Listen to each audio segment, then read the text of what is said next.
Friends అందరికీ నమస్కారం. Welcome back to employees news today channel. ఉద్యోగులు, టీచర్లు, పెన్షనర్లకు సంబంధించిన ముఖ్యమైన అప్డేట్స్ అన్నీ కూడా ఎప్పటికప్పుడు మన ఛానల్ ద్వారా మీకు తెలియజేయడం జరుగుతుంది. అలాగే ప్రభుత్వం నుంచి వచ్చే ముఖ్యమైన అప్డేట్స్ ఎప్పటికప్పుడు తెలుసుకోవడానికి ఛానల్ని తప్పకుండా సబ్స్క్రైబ్ చేసుకోండి. వీడియోని లైక్ చేసినట్లయితే మరింత మందికి సమాచారం చేరుతుంది.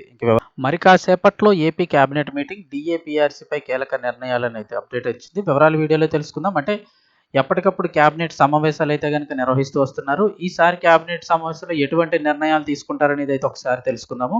అందరికీ తెలుసు, ఉద్యోగులకు సంబంధించి బాకీలు అంటే బకాయిలపై అయితే కనుక 5,000 కోట్లు అయితే కనుక త్వరలోనే చెల్లించబోతున్నాం. మొత్తం ఉద్యోగులకి, పెన్షనర్లకు సంబంధించి 25,000 కోట్ల బకాయిలు అయితే ఉన్నప్పటికీ కూడా త్వరలోనే కేంద్రం నుంచి అయితే నిధులు రాబోతున్నాయి. 5,000 కోట్లు అయితే కనుక మార్చి నెలాఖరు లేదా ఏప్రిల్లో అయితే కనుక చెల్లిస్తామని రీసెంట్గా అయితే ప్రకటన చేశారు.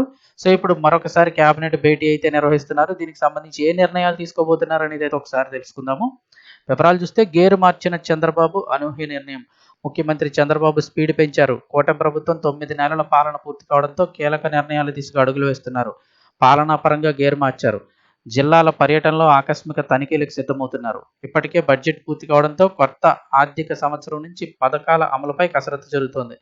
ఇదే సమయంలో అమరావతిపై కీలక నిర్ణయాలకు ఈరోజు జరిగే మంత్రివర్గ భేటీ కీలకంగా మారుతుంది. పలు నిర్ణయాలకు నేటి మంత్రివర్గ సమావేశం ఆమోదముద్ర వేయనుంది. ముఖ్యమంత్రి చంద్రబాబు పాలనలో కొత్త మార్పు చూపించేందుకు సిద్ధమయ్యారు. ఇక నుంచి మంత్రులు తమ అంచనాలకు తగ్గట్లు వేగంగా పనిచేయాలని స్పష్టం చేశారు. నేడు జరిగే మంత్రివర్గ సమావేశంలో పలు కీలక అంశాలపైన చర్చకు వచ్చే అవకాశం ఉందంటున్నారు. అసెంబ్లీ సమావేశం తర్వాత మధ్యాహ్నం అయితే కేబినెట్ భేటీ కానుంది. అసెంబ్లీలో ప్రవేశపెట్టనున్న పలు బిల్లులకు ఈ భేటీలో అయితే ఆమోదం తెలపనున్నారు. సిఆర్డీఏ ఆమోదించిన పలు పనులకు కూడా గ్రీన్ సిగ్నల్ ఇవ్వనుంది మంత్రివర్గం. దీంతో పాటుగా సిఆర్డీఏ 22,607 కోట్ల రూపాయలతో చేపట్టనున్న 22 పనులకు కూడా ఆమోదం తెలపనుంది. అంతేకాకుండా మున్సిపల్ శాఖలోని పలు అజెండాలకు కూడా ఆమోదం తెలిపే అవకాశం అయితే కనిపిస్తోంది అంటున్నారు. ఇక సిఆర్డీఏ అథారిటీలో ఆమోదించిన 37,702 కోట్ల టెండర్ల పనులు చేపట్టేందుకు కేబినెట్ ఆమోదం తెలపనున్నట్టుగా చెప్తున్నారు. కేబినెట్ ఆమోదంతో టెండర్లు దక్కించుకున్న సంస్థలకు లెటర్ ఆఫ్ అగ్రిమెంట్లు సిఆర్డీఏ జారీ చేయనుంది.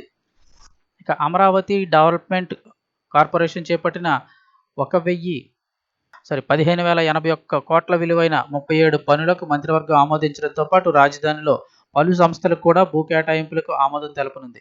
మున్సిపల్ శాఖ ఎజెండాలతో పాటుగా 4వ ఎస్ఐబిపి మీటింగ్ ఆమోదం తెలిపిన వాటికి కూడా మంత్రివర్గం ఆమోదం తెలపనుంది. 10 సంస్థల ద్వారా వచ్చే 1,21,659 కోట్ల పెట్టుబడులు కేబినెట్ ఆమోదం తెలపనుంది. ఇక అలాగే ప్రీమియర్ ఎనర్జీస్ లిమిటెడ్ నెల్లూరు జిల్లా నాయుడుపేటలో 1,742 కోట్ల పెట్టుబడులకు ఆమోదం తెలిపే అవకాశం ఉందంటున్నారు. దాల్మియా సిమెంట్ కడపలో మొత్తం 2,883 కోట్ల పెట్టుబడులకు, అలాగే లాలు గ్లోబల్ ఇంటర్నేషనల్ సంస్థ లూలు మాల్ పెడతామన్నారు కదా, గతంలో వచ్చింది లూలు మాల్. ఆ సంస్థ విశాఖపట్నంలో 1,500 కోట్ల పెట్టుబడులతో ఇంటర్నేషనల్ కన్వెన్షన్ సెంటర్ ఏర్పాటుకు, సత్యవీడు రిజర్వ్ ఇన్ఫ్రాసిటీ ప్రైవేట్ లిమిటెడ్ కంపెనీలు శ్రీ సిటీలో 25,000 కోట్ల పెట్టుబడికి కూడా ఇప్పుడు కేబినెట్ అయితే ఆమోదం తెలపనుంది. Indosol solar private limited company 58,469 కోట్ల పెట్టుబడులకు మంత్రిమండలి గ్రీన్ సిగ్నల్ ఇవ్వనున్నట్లు సమాచారం. జిల్లాల పర్యటనలు, ప్రభుత్వం పార్టీ సమన్వయంపై చంద్రబాబు మంత్రులకు అయితే దిశానిర్దేశం చేయనున్నారు. సో ఓవరాల్గా చూసుకున్నట్లయితే ఏమేం పనులు, ఏమేం టెండర్లు ఓకే చేస్తారు అన్నీ ఇచ్చారు. ఇక ఉద్యోగులు, పెన్షన్లకు సంబంధించి చూస్తే నెలాఖరులోపు లేదా ఏప్రిల్ మొదటి వారంలో అన్న ఒక 5,000 కోట్లు అయితే విడుదల చేస్తామని గతంలో చెప్పారు. మరి దీనిపై ఏమన్నా ప్రకటన చేస్తారేమో అనేది అయితే ఒకసారి చూడాల్సి ఉంది.